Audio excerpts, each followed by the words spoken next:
For Inside Carolina, I'm Taylor Vippolis, and this is a new podcast to the Inside Carolina lineup up in the Rafters, where 2017 ACC Player of the Year and National Champion Justin Jackson and myself will be talking about all things Carolina basketball. Before we get started, though, I just wanted to say thank you for being here. Be sure you subscribe to Inside Carolina wherever you get your podcasts and on YouTube so you never miss out on any of the content the team at IC puts out. The support doesn't go unnoticed on this end. Speaking of support, we want to support the people that support us. So that's why I've got to mention our friends over at Johnny T-Shirt. When it comes to Carolina apparel, they have everything that you could possibly want. The T-shirts, the jerseys, the hats, you name it, they will probably have it because it's great people and great customer service. Since it's locally owned and operated by alumni, you could visit them in person on Franklin Street or online at johnnytshirt.com. And don't forget, Inside Carolina premium subscribers get 10% off their orders. It's up in the Rafters. As always, I'm joined by my guy, Justin Jackson. And Justin, since the last time we talked, UNC kept its perfect home record intact, beating up on Georgia Tech in the Dean Dome. However, they couldn't make it easy for us. They go down to South Beach and they lose to Miami by 28 in a game in which UNC trailed by 27 at halftime, which tied the largest halftime deficit for the Tar Heels over the past 25 years. So starting with that game at Miami, what went so wrong for the Carolina so quickly? Man, for one, man, I want to be able to come onto the podcast, man, and just be like, man, these guys have really turned a corner. You know what I mean? Like these guys have they beat up on a team like Georgia Tech, and then they respond by beating a really good team. But I think it's hard to really describe what went on against Miami. I'm being a former player, obviously, at UNC and having plenty of my own bad games where we shouldn't have lost or we got whooped or the team just single-handedly just manhandled us. I'm very sensitive to trying not to overreact to certain games.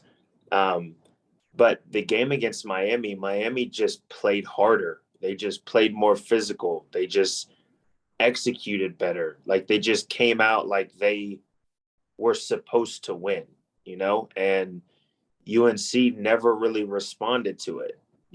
There was never really a response where you saw, okay, these guys are kind of fighting back. It was just Miami took over and they just kept it going, And so for me, when I watched that game and seeing how we've talked about it before, seeing how talented some of these guys are on UNC's team, like those kind of games should never happen. You should never be down by 27 at halftime. You should never be allowing guys to just give you one pump fake and drive down the middle of the lane and dunk the ball, right? Like there should never be those type of situations because of what they've shown. Like they show that they are a team that is very talented, and when they put it all together, they can be good. But man, that game against Miami, it was tough to watch, man. Like it was tough. I was kind of sitting here just waiting for that, like, okay, these guys are going to punch back. And there was just really none. So I don't know. Hopefully I'm sure they had a crazy film session, and hopefully they're able to kind of bounce back from it. But that was an ugly one for sure. Yeah, you have to give credit to this Miami team for going out and executing their game plan. But I think the general consensus is that, like you mentioned, this is still North Carolina basketball. They shouldn't be down 27 points to really anybody. And it's becoming a trend in these games against the better opponents where you are questioning the effort, you're questioning the heart, where we saw it in the Tennessee game was the first game. We saw it against Kentucky, and now we're seeing it in this, where in all of UNC's losses, it seems like you're seeing the same trend where this is almost just becoming who this team is at this point. And the theme from Hubert Davis in his post-game press conference was disappointment, where this Carolina team, they make strides at times where it seems like we're going to get on this podcast and talk nothing but positives, but then they regress back to a game like this And the second they're going up against a quality opponent where everybody, including Hubert Davis in his press conference, begins to question their effort and their fight. From the outside looking in, is this a case of a team that just doesn't really know how to handle success? Honestly, man, I don't know. Like I haven't been around them, around each player like individually enough. You know, I haven't been around the group enough to really know how they are when it comes to like accolades and all that kind of stuff.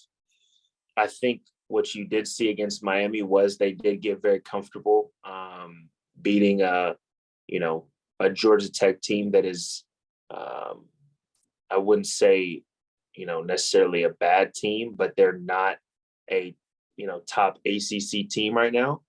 And so I think what you saw was like they got very comfortable with that, you know, and you know, obviously social media, all that kind of stuff, man. Like you see, like, you know, so and so played really well. Oh, so and so did really good here. They did this, they did that. And so if you're not like disciplined enough to say, okay, like that was a good game. Now we have a really good Miami team that we have to play against. Then you kind of walk into the next game thinking it's just going to be sweet. And I think that's kind of what you saw. And when you play against a good team like Miami, who already has a good win against Duke, like when you play against a team like them, they're coming in saying, hold on, like we're supposed to win this game, right? And they go out there and they play like that, like you get punched in the mouth really quickly. And if you don't respond, it can get ugly quick. And so from the outside looking in, I would say they got a little comfortable with that Georgia Tech win. And then they went into the next one kind of thinking it was going to be kind of the same deal. They were going to be able to do whatever they wanted to. And it wasn't the same story, bro. Yeah, I think the other thing from the post-game press conference from Hubert Davis was it seems like he's a coach that's still searching for a lot of answers with this team, with how many questions he responded with, you know, I don't know. I'm struggling. You know, you guys are seeing this team struggle and I'm struggling to connect to the players, where I think people have to keep in mind that a coach as good as Roy Williams, a Hall of Fame coach, 4 years removed from winning a national championship, retired because he felt like he couldn't connect to today's players. And now you have a coach in Hubert Davis in his first year. You know how much Hubert Davis cares about this university. You know how much this opportunity means to Coach Davis, and he's now struggling to get his message across. What more do you think can be done for this Carolina team, for players to start to where it isn't, we're questioning their effort and their toughness, and it might be a talent issue, but it's not whether or not like they're going into a game with the right mindset and the right focus. Yeah, I mean, I think for one, I'm just going to say this for all the fans out there that are slandering Coach Davis and thinking he's not the right man for the job. As a player, right, as a player, when you're playing, you can very easily blame a coach for, man, coach isn't letting me get the amount of touches. They're not letting me get this, they're not letting me do this, that. All the fans out there that are talking, you know, saying Coach Davis isn't good enough for the job, all this kind of stuff.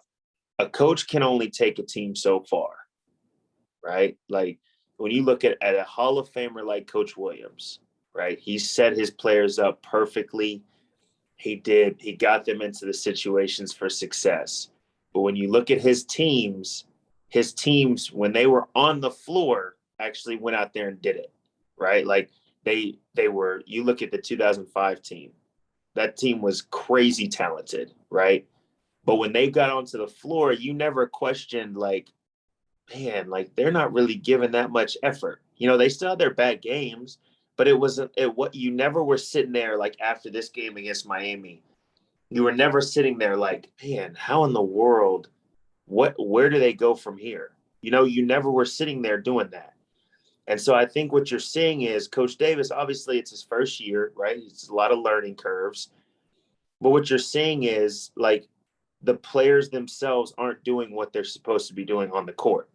And so Coach Davis can only do so much in practice and so much in film and so much in the huddles. But when it comes down to it, the players that are on the court have to do the work. If they don't, then there's no success, right? Like a coach can't all of a sudden that I haven't met many people besides Coach Williams himself that loves UNC as much as Coach Davis does. Like the whole bleed blue deal, like Coach Davis bleeds Carolina blue. So there is no lacking of like energy and spirit. Like there's no lacking of any of that from Coach Davis. So the only thing that I can look at is, okay, now the players just aren't doing what they're supposed to be doing, you know? And so I think for all of those looking, all those fans watching the games and saying, man, like we should, you know, Coach Davis, is he really the one? Yeah. We need to be looking at the players themselves. Like, are the players really doing what they're supposed to be doing? And I think a lot of that comes from the leadership and the effort and the mindset of the players going into each and every game.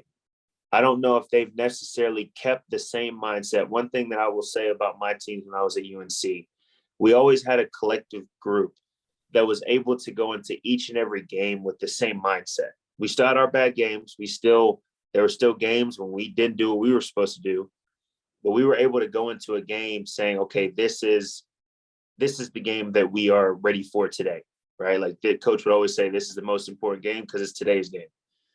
And so we would always go into the game locked into that game.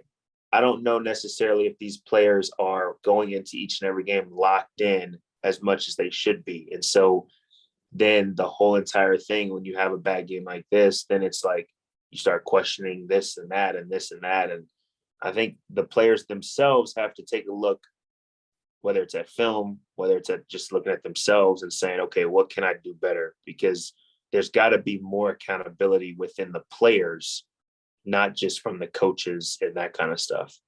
Yeah, I'm glad you mentioned the leadership issue with this team, because that was another thing in the press conference where Coach Davis said that at this moment, this UNC team really doesn't have any player leadership.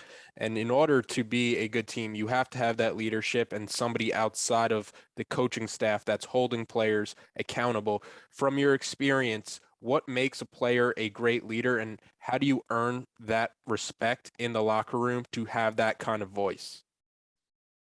Me personally, man, I've always thought the best leaders are obviously the ones who, you know what they're talking about for one, but are also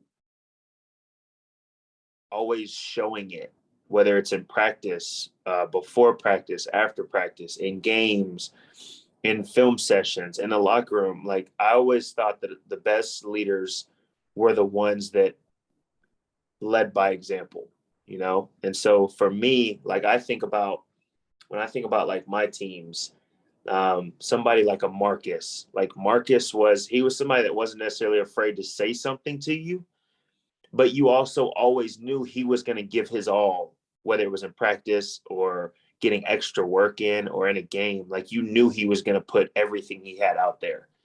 And so when you have a leader like that, you're not necessarily sitting there when he says something to you. You're not sitting there and you're not getting in your feelings because you're like, well, dang, well, he's doing it. So it's not as if he's not doing it, coming and telling me that I need to be doing it. And it's like, okay, but you're not doing it, bro. And so when you see a leader that's able to do that, then the team just follows, you know? And so I don't, like I said, I'm not there every day. I'm not at practice. I'm not there, you know, before practice, whatever. But I think when you see a guy like Armando, or you see a guy like Caleb Love, who, you know, when it's really good, you know, Caleb Love is really, really good. But when you see guys like that, who at the end of the day are kind of the guys that are taking on the leadership type role, those are the guys that have to lead by example. You know, you can't see, you know, at the end of the day, no basketball player is perfect, but you can't see, you know, Caleb Love get blown by 4 times in a game, you know, and think that the rest of his teammates are going to, you know, pick up that slack and be able to fight through that. You know, you can't see Armando, you know, go down and, just for example, go down and take 4 forced and bad shots and think that the rest of the team is just going to be like, okay, whatever, let's just keep going, right? Like, because if their 2 leaders aren't picking up their slack, then it's going to be hard for everybody else to, continue to do what they're supposed to do. So, like I said, we're not there every day, but there's got to be some sort of guy that steps up and says, hey, look, and it doesn't have to be necessarily those 2 guys. It could even be a guy it could be a Kerwin Walton. It could be a Leaky Black. Like, it could be other guys outside of the guys that I think, media and all that kind of stuff kind of have already, pointed out as like the top guys. The guys leading the team in points, basically.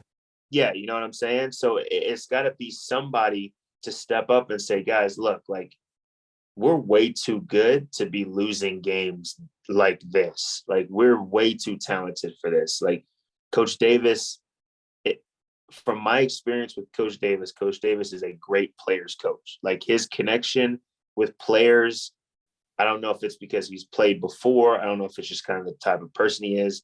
So I know that's not lacking either. So it's like, they've got to figure out something like, hey, look, maybe it's us. You know what I mean? Like, but there's got to be at least 1 or 2 guys that step up and say, all right, enough is enough. And hopefully they can do it. Let's hope. You were on 2 of the most successful UNC teams over the past decade. Do you have any examples of that great player leadership and accountability from your sophomore or junior year that when you look back on it, you can say, like, this specific moment right here, that's when I kind of knew that we were a team worthy of making consecutive trips to the Final Four and national championships? I would say my sophomore year, well, I guess honestly, I would go all the way back to my freshman year. That's kind of when I knew, because our freshman and sophomore year, my freshman and sophomore year, we were basically the same team. But like my freshman year, like I always remember in the ACC tournament. Was it the ACC tournament? No, I guess it would have been my sophomore year. But we were playing against Virginia. And Malcolm Brogdon, obviously, he's in the league now, having a lot of success. But Malcolm Brogdon was killing in the ACC at Virginia. And we were going into the game, and the matchup was for Marcus to guard Malcolm Brogdon. And at the time, I mean, I think he was averaging like 18 or 19, which is a lot in the ACC. And we went into that game, and I mean, Marcus played like unbelievable defense on him, right? Like, I mean, getting through screens, everything we talked about before the game, like he was almost perfect on it. And, I always give Marcus a hard time because coach would always grade defense when they would watch film. They graded it a different way. But every game, Marcus was always like positive. Like he would always have way more positives than bads. But after seeing that, like it was one of those things where it was like, okay, I can't ever question when Marcus comes to me and says something to me, right? Or when I mess up and Marcus is like, hey, you should do this. Because every single game I'm watching Marcus himself go out there and do everything pretty close to as perfect as they've said we should be doing in the scout and everything like that. So I think for me, that was kind of, and of course, if Marcus sees this, whatever. But, for me, kind of seeing that, I think that was kind of how I knew no matter what, we were always going to have a leader that was leading us in the right way, whether we were down 20, up 20. So that was kind of my, like eye-opening experience. And then it helped me go into my junior year of kind of taking on that role of like, okay, now it's my turn, like to try to lead by example and be that leadership. So I guess I'll give the credit to Marcus, man. As hard as it is for me, I'll give him the credit. It's a love-hate relationship with Marcus because you love how he was always going to give your teams the best chance to win with how hard he was going to play and how smart he is on the court. But You also hate giving him that credit because it's going to inflate his ego a little bit. Oh, it's gonna inflate it. I know I'm gonna get a text or something at some point. Oh yeah, but yeah, to give credit where credit is due, man.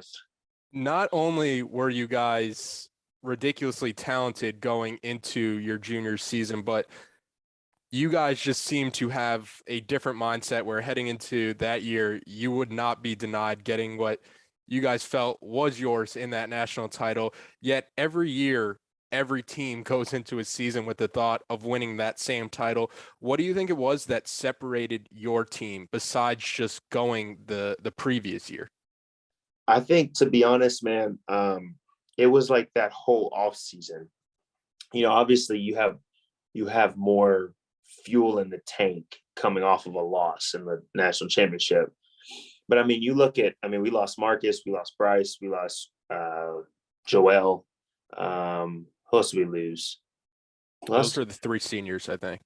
Okay, so we Because lost the only those other guys. senior in that class was JP, who left early. Okay. Yeah, so we lost those guys, who two of them were obviously, pillars of kind of what we had the previous 2 years. And so I think honestly, it was just everybody's mindset in that off season. Like, I mean, we lost, and I think maybe we took maybe 2 or 3 weeks, and then we were right back at it, and that whole off season, publicity blew up the whole like redemption tour type deal, right? But in our minds, it was like, no, like we can go do this, right? Like we have a team. Everybody was cool with each other. Everybody enjoyed being around each other. But we also knew we had the talent to make it back there, right? And so everything we did was based on, okay, we want to go to the national championship. And like you said, every team goes into the season saying, okay, the end goal is to make it to the national championship. But it was just a different type of mentality that we had. And it started in the off-season workouts, right? Even in the times, I'm not going to sit here and say every 7 a.m. lift, we were freaking fired up saying we're going to the national championship. I'm not going to sit here and say that because we were not. But it was still in the back of our mind. We were like, okay, we're going to make it back there. Like nobody is going to stop us, right? And so it was just a different mentality, and everybody was locked into it. And eventually, as the season went on, like you saw guys kind of fall into place as far as what we needed for each and every player to have success, So it was like we had 4, 5, 6 different guys that could go for 20 every night, but they weren't necessarily chasing after that every night, and everybody celebrated each other when they had really good games, and it was a different type of flow to the team. When I watched this team, they are very talented, but I think at times they get very individualized, I guess I would say. They get very, okay, I haven't touched the ball in about 3 or 4 plays. Okay, let me see if I can go make something happen, or, what, I don't hit a couple shots. And so it's like, dang, here we go. Like I'm supposed to be averaging 18, and it's human nature to be that way. But our team was so locked in at the end goal that even in those times, we were able to get out of ourselves and move on to the next game, or to the next play, and move on to the next, series or whatever. So I hope that this team can get to a point where they realize that individual success goes way further when you have team success. If you lose in the first round of the tournament, that's 3 weekends less of exposure that you get than the teams that make it all the way, But I feel like players nowadays, they're so caught up in, oh man, I got to get mine. They got to see what I can do right now. And it ends up hurting them more than helping them. So I don't know, man. I don't want to be the guy that just comes in, to the podcast and is like, man, don't know if these guys got it. I'm not going to be that guy. But there's got to be somebody to step up and say, okay, this is enough. Every good team that we've played against, besides really Purdue, every good team that we've played against, we've gotten whooped, right? And it's been a whooping of they just come in with more intensity, like more physicality. They execute better than we do. Like they do what their coach is telling us to do better. So somebody's got to step up and say enough is enough. And, hopefully this was the last, hopefully this was a straw that broke the camel's back. Hopefully they're like, all right, this is it. Like we're coming in at each and every game. I hope the next game they come out and win by 40. And they just say, you know what, Justin, you can go and shut up on that podcast and go ahead and move out. Like that's what I hope for them. So hopefully they can, learn from it and move on. Yeah, looking at this team specifically, one of the problems they've been having, like you mentioned, is the I got to go get mine type offense, where in the games against the good teams, the backcourt has kind of struggled. I would say the backcourt has struggled. How much of Carolina's struggles do you think can be attributed to having two non-traditional type point guards trying to be the initiators, where maybe they're more scoring guards instead of guys who are trying to get others involved as their primary focus? Yeah, I mean, I think you could run into issues with that. But I look back on the teams that I've been on. Like we had Joel starting at the 1 and Marcus at the 2, and so Joel wasn't necessarily a pass first point guard. Neither was Marcus. Marcus was a gunner. I tell him that all the time. He was a gunner. But we still, even though you still had that, it wasn't as if it was like, okay, Joel, you go for 3 plays, try to do what you can do. Okay, now Marcus, it's your turn. It was like, okay, we're going to run what we run, and wherever the ball needs to go, that's where it's going to go. It's not that we've got these 2 great scorers at our 1 and 2 position, and so we just kind of let them kind of go, and then if it doesn't work for him, then the next guy goes. It was, okay, no, we're going to run it, and the ball's going to find whoever it needs to find. And so I don't necessarily think that is a problem, having 2 non-traditional type guards, but they have to be able to kind of put their pride and ego to the side and say, okay, you know what, when it's my turn to get a bucket, the ball's going to find me. Like it's not that I have to do something with it right now, or else it's not going to find me. And so I think they're 2 very talented guards that have shown that they can play well together and play well in the same game. But they just have to kind of change their mindset to, okay, I'm going to get mine whenever I'm supposed to get mine. Yeah, I've read a ton of people, whether it's been on the message boards or on social media, saying that this team could use somebody like Ty Lawson or Ray Felton. And I just want to say, I think it kind of goes without saying that this team could use 2 of the best point guards over the past 20 years in all of college basketball. That would really help this team, but those kind of guys don't really grow on trees. And I think you're right, where we've seen Carolina have success with the non-traditional point guards running the offense, as long as everybody's kind of buying into the overall team offense. And another thing we've spent a lot of time on this podcast talking about is Leaky Black and how he understands his role for Carolina. But I'm curious, in your opinion, can you get to a point where you're such a non-threat scoring the ball that it does become detrimental to the team, where opponents are guarding UNC like it's a 5-on-4, with this latest Miami game being the 4th game already this season where Leaky hasn't made 1 field goal? Yeah, I mean, I think too, like, a lot of the spotlight's going to go on Caleb, RJ, Armando. But I think what was also kind of odd was Leaky wasn't even his same energy level that he's been this season.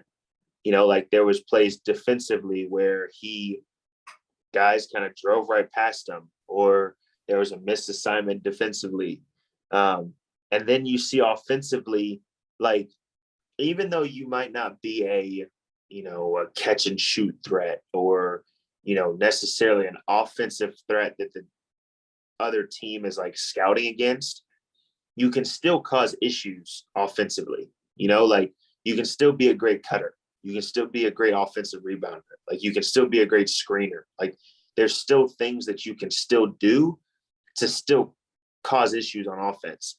And I think the problem is, like you're saying, the problem is there's no threat at all when Leaky is on the offensive end because he's just kind of standing. And when he catches the ball, he just catches it and swings it. Like he's not really creating any kind of action that makes his defender guard him or think that he's going to do something. So I don't think I would necessarily say that like him not scoring or not shooting a lot is an issue, but I think he has to find ways to create advantages on offense, whether that is, like I said, whether he is just a cutter, whether he's setting screens, setting other people up, or getting to the offensive glass every time. There has to be other things that he can do to kind of create some sort of action, even with his man. That's all we got for this week. Carolina back in action on Saturday at Wake Forest, back Monday, home against Virginia Tech, and then they're hosting Boston College on Wednesday. So we'll have 3 games to talk about this time next week. Justin, always appreciate the time, and you could tell how off this Miami game got me. So I'm going to put on my Stephen A. Smith hat and just ask you one final question. How about them Cowboys? Hey, man, it's been a great podcast. I appreciate you, man.